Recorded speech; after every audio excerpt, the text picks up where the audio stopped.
Me llamo Victoria Morales, aunque todos me dicen Tori. Tengo 29 años.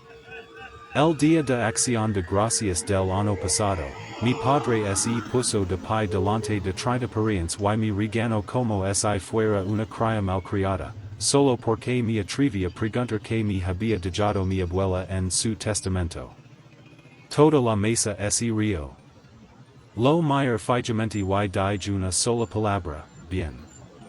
A la mañana siguiente, cuando vino a buscarme, mi cuarto estaba vacío. Ni ropa, ni maleta, ni yo. Antes de que pudiera llamarme, sonó el tambor.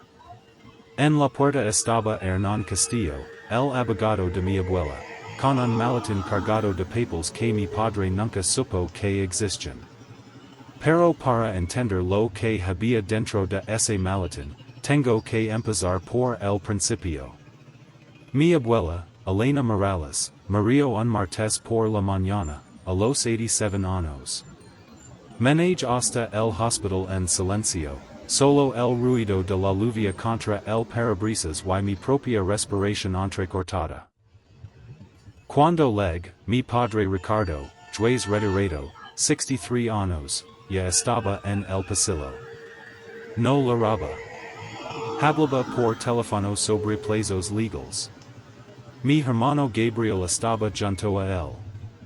Los dos formaban una pared. Yo me quedé al fondo, sola. La última vez que había visto a mi abuela fue en su jardín.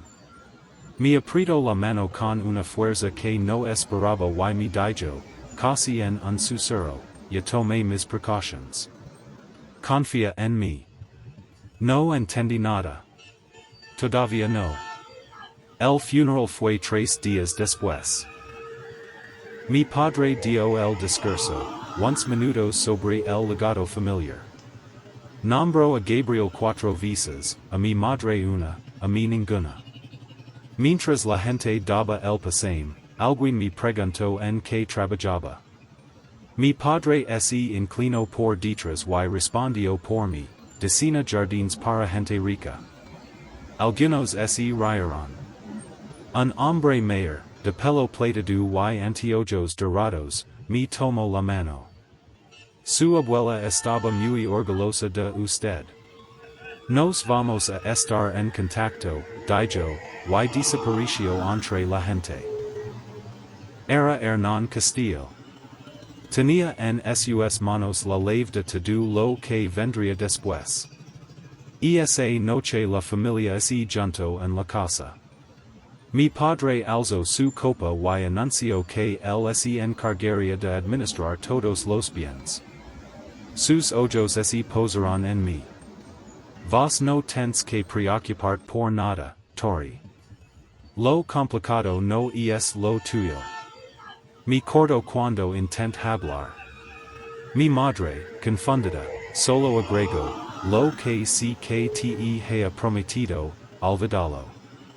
Después de la cena subí a mi antiguo cuarto. Abrí el cajón de la mesita, por costumbre, y encontré un sobre que no estaba allí antes. Mi nombre, escrito con la letra temblorosa pero decidida de mi abuela. Adentro había una carta de 2 páginas y la fotocopia parcial de un documento que decía, en el encabezado, contrato de fideicomiso irrevocable. Elena M. Morales, otorgante. A mitad de página, subrayado en amarillo, beneficiaria, Victoria, Tori, Morales.